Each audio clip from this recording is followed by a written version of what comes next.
Si tu veux une bonne alimentation, une bonne hygiène de vie pour de meilleures performances, alors bienvenue sur la chaîne Football et Nutrition. Je me présente, je suis Romuald, le créateur du concept Football et Nutrition. J'ai eu envie de créer ce concept justement parce que j'ai joué au football en club pendant plusieurs années et je me suis beaucoup intéressé à la nutrition sportive. Du coup, mon but, c'est d'aider les joueurs de foot dans leur alimentation pour qu'ils soient meilleurs sur les terrains.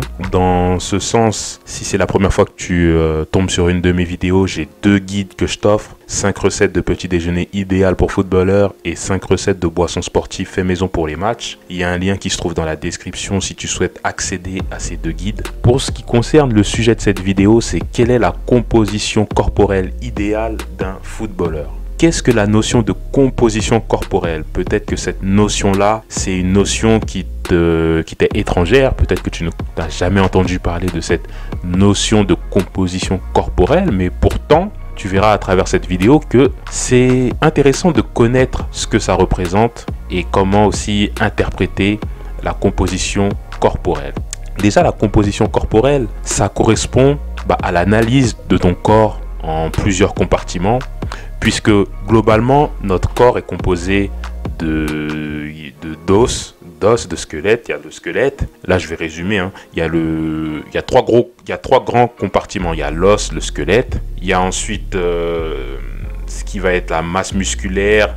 Et dedans, je vais inclure aussi l'eau, puisque notre corps il est composé à 60% d'eau en moyenne. Et enfin, dans ton corps, il y a aussi des graisses. Du coup, lorsqu'on analyse le physique d'un joueur de foot, on va déjà regarder quoi? On va regarder son poids, sa taille.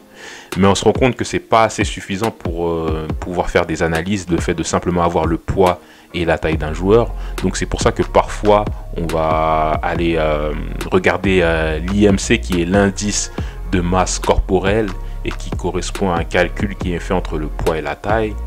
Et là encore, quand on analyse l'indice de masse corporelle, bien souvent, c'est pas assez suffisant puisque les résultats qu'on a ne peuvent pas forcément être interprétés comme il le faut pour des sportifs, justement, puisque par exemple, on peut être considéré, en analysant l'indice de masse corporelle, on peut être considéré en tant que personne en surpoids, alors que si on analyse et on regarde bien, c'est pas forcément le cas.